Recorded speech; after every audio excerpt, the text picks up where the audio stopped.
का बहुत बहुत स्वागत है कनेक्ट 24 में। मैं आपके साथ मोहम्मद अहमद। आज हम मौजूद हैं वार्ड नंबर 35 में। उस शख्स से मिलेंगे जो इलेक्शन से पहले हर तरीके का दावा वादा किए हैं अपने वार्ड को तरक्की को लेकर। सबसे पहले इनसे पूछेंगे इनकी जीत का श्रेय किसको जाता। बहुत बहुत मुबारक हो आपको मुजम्मिल भाई, ये जीत का श्रेय किसको जाता? बिस्मिल्लाहिर्रहमानिर्रहीम। आज अगर इस जीत का श्रेय जाता है तो भाई इस वार्ड नंबर 35 की तमाम जनता को जाता है, जिन्होंने मुझ पे भरोसा किया। क्योंकि अभी तक मैंने जो भी बातें कही हैं और हमेशा एक बात कही थी कि मेरी आवाज़, मेरी बातें अगर जिस आवाम के दिल तक पहुंच गई तो इंशाअल्लाह वो खुद ब खुद वोट में कन्वर्ट हो जाएगा। और जनता ने ये करके दिखाया। तो इसका मतलब है कि मेरी आवाज़, मेरी बातें जनता के दिल तक पहुंची। तो जब जनता के दिल तक पहुंची और उन्होंने मुझ पे भरोसा दिखाया और वोट दिया है, तो तमाम श्रेय जनता को जाता है कि उन्होंने मुझे चुना।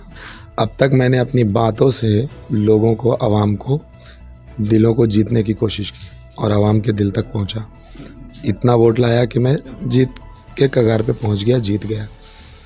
लेकिन अब जिन जनता के दिलों तक मेरी आवाज़ नहीं पहुंची है, तो मैं अब उन्हें आवाज़ दे करके नहीं पहुंचाऊंगा उनके दिल तक बात, मैं अब काम करके दिखाऊंगा। 625 वोट, वो 625 लोग जिन्होंने मुझ पे भरोसा किया, तो आगे आने वाले दिनों में मैं अब और बाकी जनता के लिए मैं इतना काम करके दिखाऊंगा कि जो मैंने वादा किया वो पूरा करूंगा, ताकि मुझे अगले बार जनता के दिलों तक पहुंचने के लिए मुझे आवाज़ ना लगानी पड़े, बल्कि जनता मेरी खुद आवाज़ बन जाए। और जो 625 लोगों को जो वोट मिला है वो मेरी आवाज़ बने और आगे तमाम जनता को काम करके खुद ब खुद लगे कि हाँ, ये बंदा इस लायक है, मुझे आगे चुनना चाहिए। तो मैं आगे के लिए इंशाअल्लाह कोशिश करूँगा कि अपने काम से जवाब दूँ। अब काम में डिस्क्रिमिनेशन नहीं करेंगे? देखिए, एक बात मैं एकदम बिल्कुल स्पष्ट रूप से क्लियर कर देना चाहता हूँ कि आज मैं अगर वार्ड नंबर 35 का पार्षद नियुक्त हुआ हूँ और जनता ने मुझे चुना है, तो कोई भी ऐसा एरिया, कोई भी ऐसा पॉकेट, कोई भी ऐसा समाज, कोई भी ऐसा ज़ात या कोई भी ऐसा तबका, चाहे वो पढ़ा लिखा तबका हो, कम पढ़ा लिखा तबका हो, गरीब तबका हो, जो भी तबका है, हर एक तबके से मुझे वोट मिला है।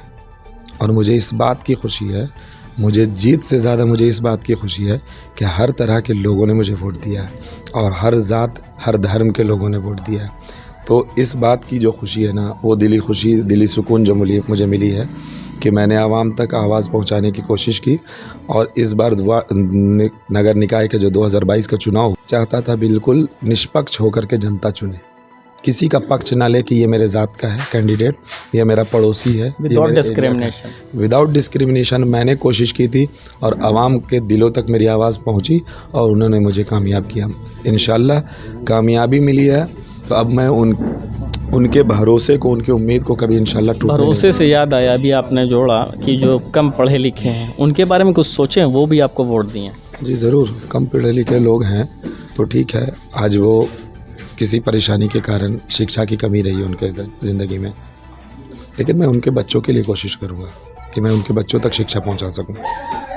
जहाँ तक हो सकेगा तो मैं शिक्षा पे मतलब प्रायोरिटी लेकर के मैं काम करूँगा। प्रायोरिटी, आपने पिछले बार आपसे इंटरव्यू लिया, आपने कहा था कोई स्कूल है उसको मद्देनज़र काफ़ी आप काम करेंगे। आप जीत गए हैं, बहुत सारे आपने दावा वादा इलेक्शन से पहले किया होगा और किए भी हैं, तो उसमें बहुत ऐसा है जो आसान नहीं है।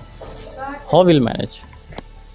देखिए, मैं इतना जानता हूँ कि nothing is impossible, I am possible. तो मैं उन सब चीज़ों को पॉसिबल करना चाहता हूँ। अगर जो चीज़ें इम्पॉसिबल लगती है लोगों को, होंगी इम्पॉसिबल, लेकिन एटलीस्ट आप कोशिश तो कर सकते हैं ना।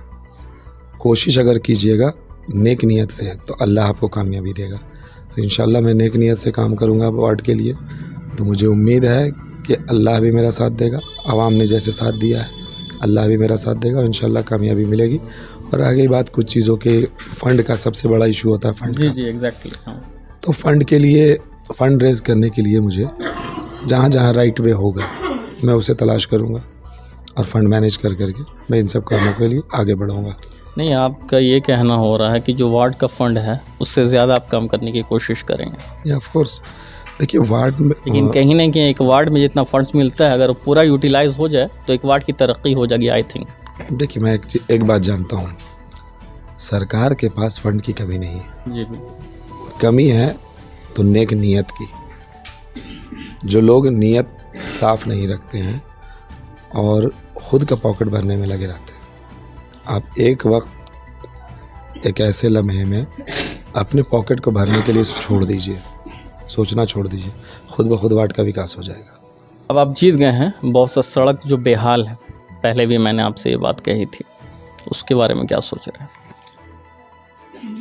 देखिए, बेसिक चीज़ है ये। एक वार्ड के लिए सड़क, नली, गली का अच्छा होना, रोड का अच्छा होना, पानी की सुविधा होना, ये बेसिक चीज़ है।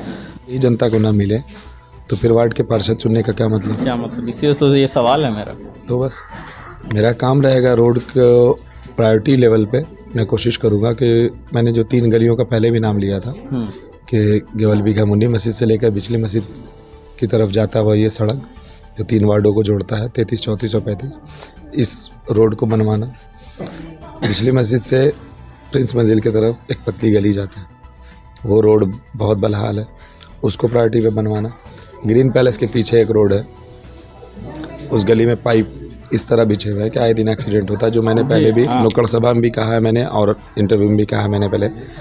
तो मैं इन 3 गलियों पर सबसे पहले फोकस करूँगा कि इनका बनना सबसे पहले ज़रूरी है, क्योंकि इनके ना बनने से नुकसान हो रहा है, तकलीफ़ नहीं है, नुकसान है, जान तक गई है इंसान की।